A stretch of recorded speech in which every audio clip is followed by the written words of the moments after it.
10 साल पहले दुनिया हमेशा के लिए बदल गई। रहस्यमय गेट्स खुल गए जिनसे भयानक मैजिक बीस्ट्स बाहर निकलने लगे। उसी समय कुछ इंसानों में शक्तियां जागी और वे कहलाए हंटर्स। हर हंटर की ताकत अलग, ई रैंक से लेकर एस रैंक तक। एस रैंक सबसे ताकतवर और इंसानियत की आखिरी उम्मीद। 3 साल पहले जेजू आइलैंड पर एक युद्ध हुआ। लाल चींटियों जैसे राक्षसों ने पूरे जंगल को निगल लिया। तभी आते हैं ताकतवर एस रैंक हंटर्स, बेक यूनहो, मिन ब्योंग और यानस्योक।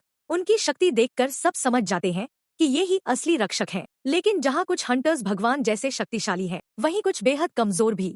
यहीं से कहानी शुरू होती है हमारे नायक सक जिन्वू की, जिसे कहा जाता है the weakest hunter of all mankind. हर लड़ाई में घायल, हर बार मौत के करीब, लेकिन हार नहीं मानता। क्यों? क्योंकि उसे अपनी बीमार माँ का इलाज कराना है, बहन की पढ़ाई चलानी है। उसका शरीर कमजोर है मगर उसका दिल सबसे मजबूत। एक रेड में जिन्वू को फिर बुलाया जाता है। सब मजाक में कहते हैं अगर जिन्वू है तो डंजियन आसान है। उसके पास सिर्फ एक छोटी सी चाकू होती है, जबकि दूसरों के पास तलवारें और ढालें। हीलर जूही उसे देखकर दुखी होती है, मगर जिन्वू मुस्कुराकर कहता है आदत हो गई है। डंजियन में गॉब्लिन्स और वेयरवुल्फ को हराने के बाद सब खुश होते हैं।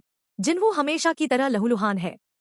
तभी टीम को एक डबल डंजियन का गुप्त रास्ता मिलता है। वोट होता है अंदर जाएं या नहीं। जूही मना करती है, लेकिन पैसों के लिए जिन्वू हाँ करता है। यही फैसला सबकी किस्मत बदल देता है। अंदर पहुंचकर वे एक विशाल दरवाजा खोलते हैं। नीली अग्नि जल उठती है और चारों तरफ प्राचीन स्टैच्यूज खड़े होते हैं। अचानक दरवाजा बंद हो जाता है।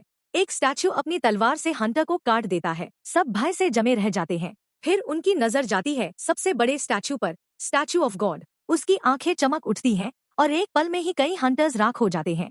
चीखें, खून और डर से भरा माहौल। जिन्वू, जिसने हमेशा मौत को करीब से देखा है, अब जान जाता है ये उसकी जिंदगी की सबसे डरावनी लड़ाई है। और यही खत्म होता है एपिसोड 1 सबसे बड़े खतरे की शुरुआत के साथ।